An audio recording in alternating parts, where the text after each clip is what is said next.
ഇതാണ് അബിയു പഴം. കണ്ടിട്ടില്ലാത്തവർ കാണുക. ഇതാണ് അബിയു. കഴിഞ്ഞതിനൊരു 3 കാ മാത്രമേ നമുക്ക് കിട്ടിയുള്ളൂ. ഈ വർഷം ഒരു 50 കായിൽ പരം പിടിച്ചിട്ടുണ്ട്. പഴുത്ത് നിൽക്കുകയാണ്.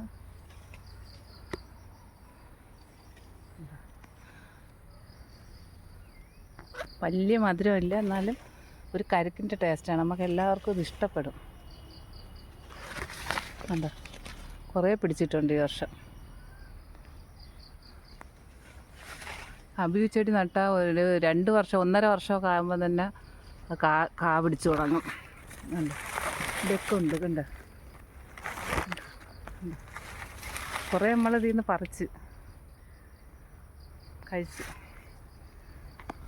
ഒക്കെയുണ്ട്. കുറച്ചൊക്കെ നമ്മൾ കവറിട്ട് നിർത്തിയിരിക്കുന്നത്. നല്ല പഴുത്ത പഴമാണ്. അത് കാര വലുപ്പം അനുസരിച്ചാണ്. ചിലതിൽ 1 കുരുവേ കാണുള്ളൂ, ചിലതിൽ 2 കുരു കാണും, ചിലതിൽ 3 കുരു കാണും. കണ്ടിട്ടില്ലാത്തവർ കാണുക. അബിയു പഴം എന്താ ധാരാളം കാച്ച് എന്താ, ഇതൊക്കെ നല്ല വലിപ്പമുള്ള കായാണ്. എന്താ ഇവിടെ ഉണ്ട്. ഈ താഴ്ഭാഗത്തൊക്കെ നിൽപ്പുണ്ട്. അപ്പോൾ എൻ്റെ വീഡിയോ ഇഷ്ടപ്പെടുന്നവർ എനിക്കൊരു ലൈക്ക് തരണേ.